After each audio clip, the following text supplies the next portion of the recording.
before we do, we've got another check of the weather from Mr. Roker. Al, it is such a pretty morning, isn't it? Perfect fall morning.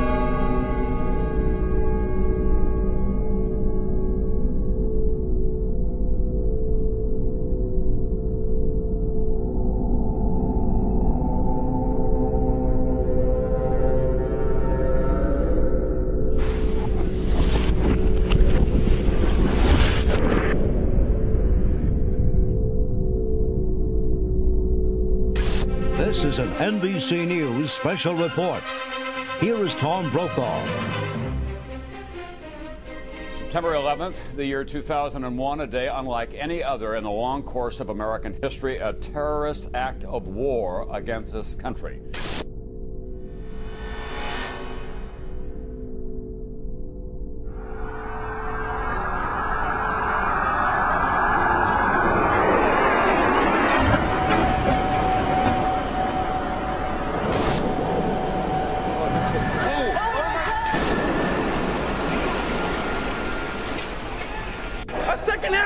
Your life is going to change, but more important, your son's life is going to change forever. America will never be the same after September 11th, 2001. Oh my God! He's on almost everyone's list of the most likely suspects for today's attacks. The alleged mastermind, America's most wanted terrorist, Osama bin Laden. He has described the United States as the devil. This is the beast. Meanwhile, Osama bin Laden is a name that we have been hearing all day long. They now believe that bin Laden was responsible. I'm told that Osama bin Laden likely deployed more than 50 terrorists. They are now, and I'm quoting here, 90% certain. Somebody provided the logistical support for this operation, and clearly the only person. Bin Laden comes to mind right away, Mr. Bermas. Indeed, he certainly does. Bin Laden. This is his M.O. We have to look to the Middle East. We have to look to Osama bin Laden. Osama bin Laden. Osama bin Laden. Bin Laden. Osama bin Laden. Osama bin Laden. Remember, 24 hours ago, it was the Bush tax cut, the Bush budget, the Bush economy. You don't hear any of that tonight. It's America's enemy. America's under attack.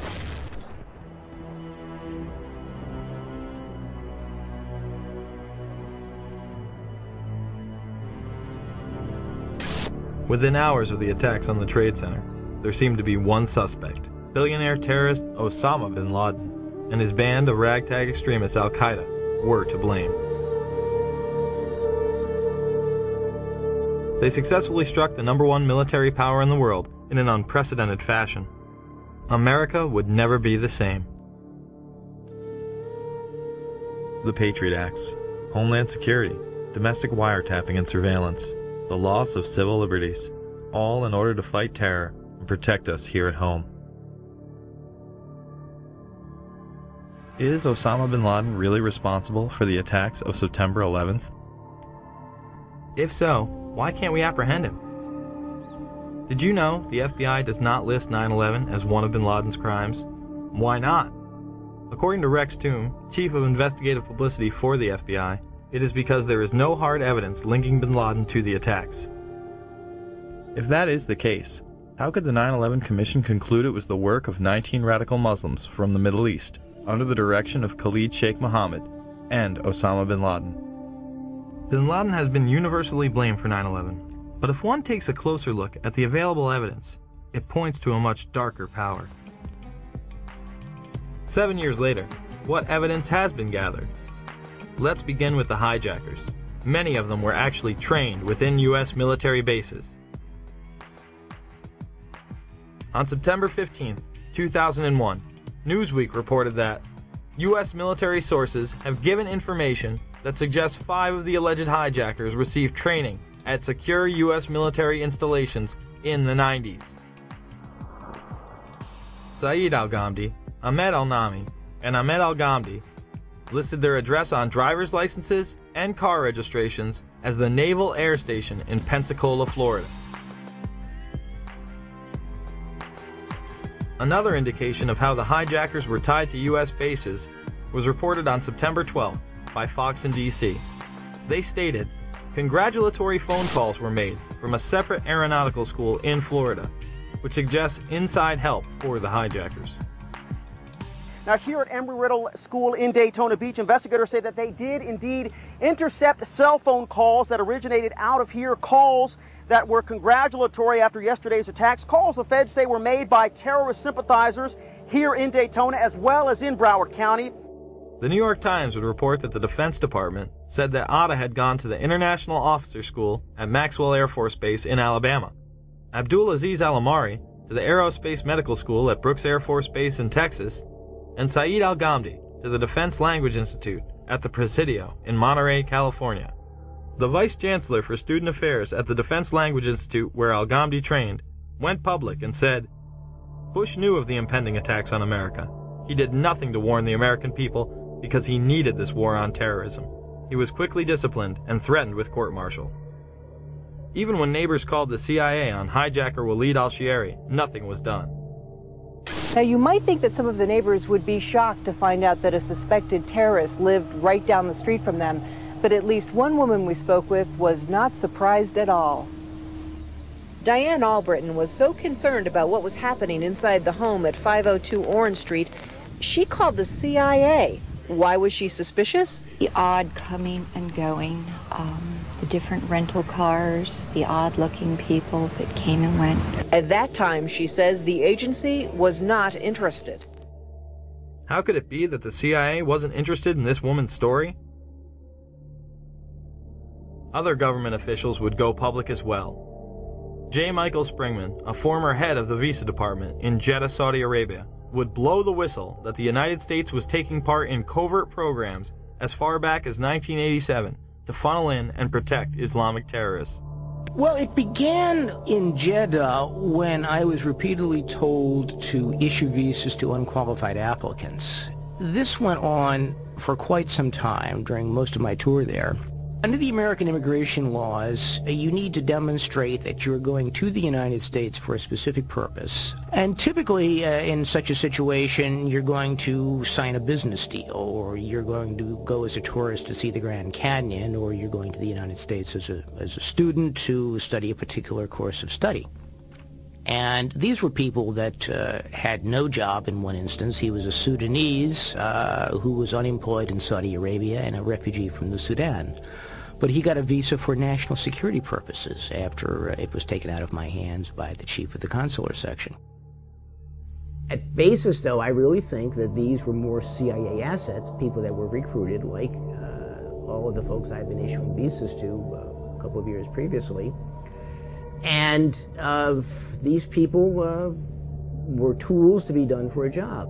Well, the visas issued to the hijackers in Jeddah came about as a result of it being a CIA consulate. It was the 5th largest visa issuing post in the Middle East. It was pretty much a closed system, and they simply brought them through there, and knowing that they would be protected by the agency, that people would get their visas, or if they didn't get the visas, they could be made to be given visas.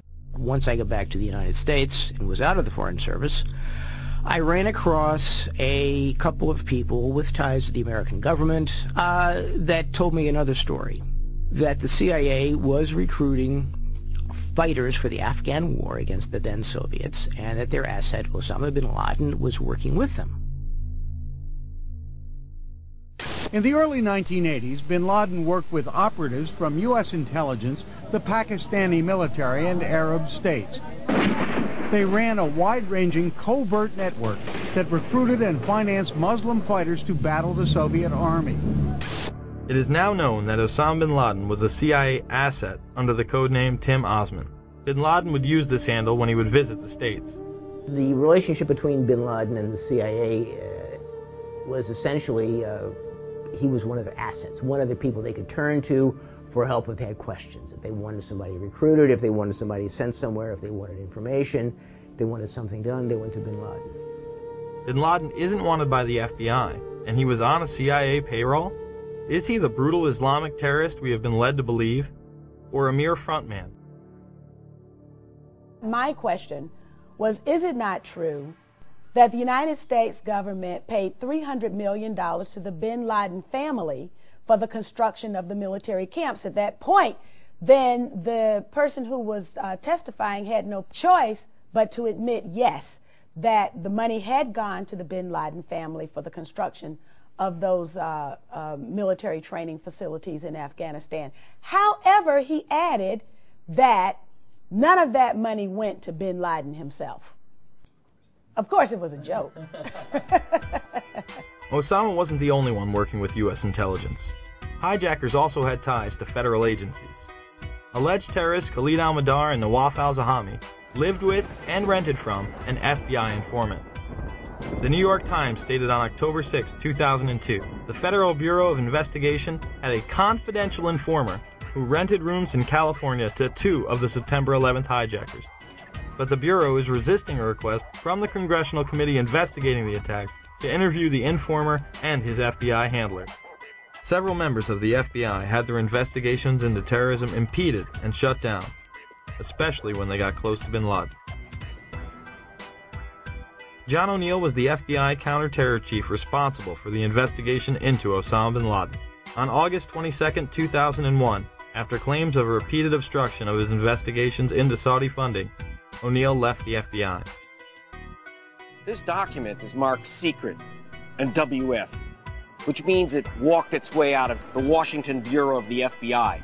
It indicates that before the attack of September 11th, agents had wanted to question 2 members of a very powerful family for their connections to a suspected terrorist organization, Omar and Abdullah bin Laden.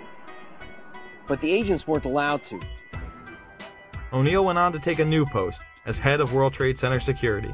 He would move into his office days before 9/11 and be killed during the attacks. Yeah. I have 4 children.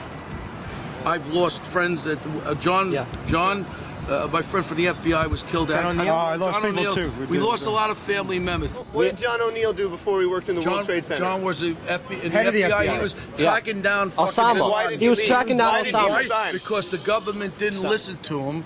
The government didn't listen to him. The FBI. Hold on. You want to call a car to car? The FBI fucked up. They knew about the flight training. Yes. That was a fuck up for having these people in our country. We all agree on something. And the important thing is you have to understand. I feel what you feel. I've lost friends there. I feel what you feel. That was our World Trade. That was our people that fucking died that day.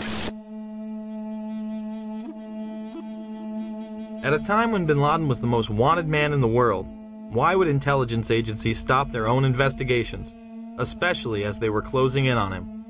Robert Wright and others within the FBI also had their investigations into terrorism stopped prior to 9/11.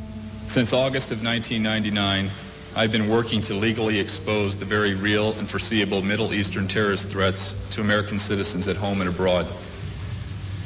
From 1993 to 1999, I was assigned to the Chicago Division's Counterterrorism Task Force. The successful investigation, which was codenamed Vulgar Betrayal, V-U-L-G-A-R, Betrayal, led to the June 1998 seizure of $1.4 million of Middle Eastern terrorist funding. These funds were linked directly to Saudi businessman Yasin Qadi. On October 12, 2001, Yasin Qadi was designated by the United States government as a financial supporter of Osama bin Laden. Larry Klayman of Judicial Watch initially tried to help get Wright's story to the proper authorities. He wanted to come forward long before 9/11. We were taking those steps beginning last summer to do that. The FBI had 30 days to allow that to occur. They violated their own regulations. They covered it up. If you didn't hear me, I went specifically. I called the Attorney General's office just days after 9/11. I said, Dave Shippers and I represent a special agent of the FBI Chicago field office who has years of information about how the FBI did not do its job, did not in any way investigate in a meaningful way money laundering in the United States. You're now claiming you want to do this. I'd like to make them available to you, Attorney General Ashcroft. And I was met with a response by Michael Chertoff, head of the criminal division. We're tired of conspiracy theories. Michael Chertoff will later become the head of Homeland Security, the department set up to fight the war on terror after 9/11. Wright was also restricted from telling any specifics about their investigation. Robert Wright was then prevented from working on terror investigations. So what happened to Wright? He was demoted in and around the time period leading up to 9/11. He's working on innocuous, meaningless things. That's what he's doing.